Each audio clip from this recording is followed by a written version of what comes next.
بسم الله الرحمن الرحيم السلام عليكم ورحمة الله وبركاته كسو دوادا درسينا مانتا الدرس التاسع والثلاثون عشر كالسقال إيو الصدونات أيانو مانتا ديغان دونا إن شاء الله محوكو سابسيني المستاجر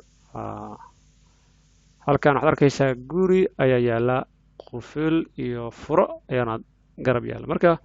مستاجر وحاوايا قوريها لكريستا أما قفك قوري كريسنايا مستاجر يالي قفك قوري كريسنايا halkaana markaa almustaajar iyo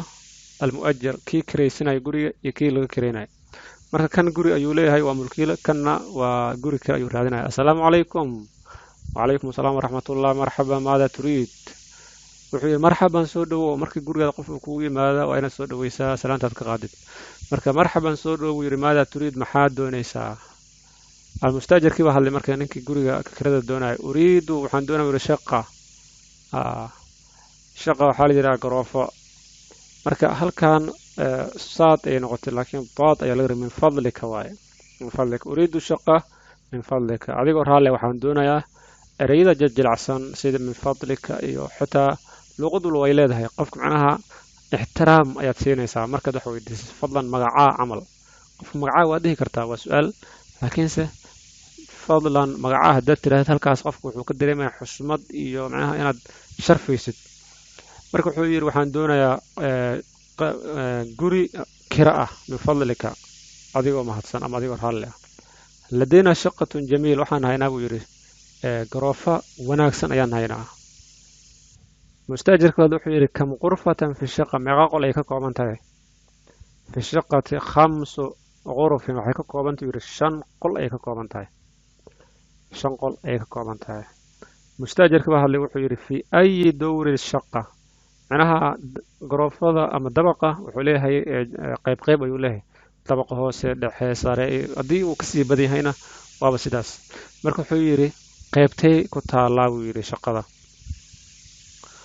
ashaqatu fi dowri alkhaamis waxay ku taallaa buu yidhi qaybta shanaad ay ku taallaa uriidu mushaahadata shaqa waxaan doonaa buu yidhi inaan indhahayga kusoo arka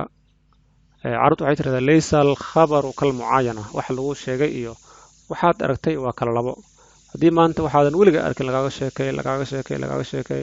inaad fahantaa way kugu adkaanaysaa waad fahmi kartaa fahnaan laakiin wix inaad suuraysatid macnaha qaabkay kala yihiin mid walba meeshuu ku yaal waxyaabahaas oo dhan ma kala ogaan karaysid laakiin marka indhaha aad ku aragtid wixii horey baad ka fahmaysaa sidaa darteed marka wuxuu yidhi sida banaanba waxaan wanaagsan marka guri aad karaysanaysid ama waxaad macnaha aad karaysanaysid inaad ka soo eegtid intaadan karaysan ka hor uriid waxaan doonayaa marka mushaahada inaan soo arka buu yidhi tafadal soo dhowo buu yidhi meeshii baa la yimid gurigii wuxuu yidhi haadihi hiya shaqa shaqada aan kuu sheegay waatan buu yidhi shaqada waxaa waaye garoofada haadihi marka mustaajirkiiba markuu arkay uu la dhacay wuxuu yidhi haadihi shaqatun jamiila tani waa garoofo wanaagsan qofka guri lahaa marka wuxuu yidhi shukran laka waad mahadsan tahay haadihi qurfatu nowm marka waxaa la kala barbarayaa intay ka kooban tahay waad arkaysaa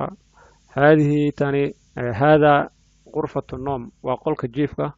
wa haadaa qurfatu ljulus qolka fadhiga haadaa matbakh jikooni wa haadihi alxamaam waxaa waaye musqul ama suuli waxaad tirahdaa tafadal soo dhowow marka halkan waxaad ka arkaysaa qolka jiifka qurfatu nowm qolka fadhiga غرفة الجوز هل كان وحواي مطبخ وجكوني أما جكا waxaad tirahdidba xamaamkii musqushan waa ka marka afartaas qol ay ka kooban tahay waana maasha allah saad arkaysid cashirka halkaas ayuu ku egahay assalaamu calaykum waraxmatullaahi wabarakaatu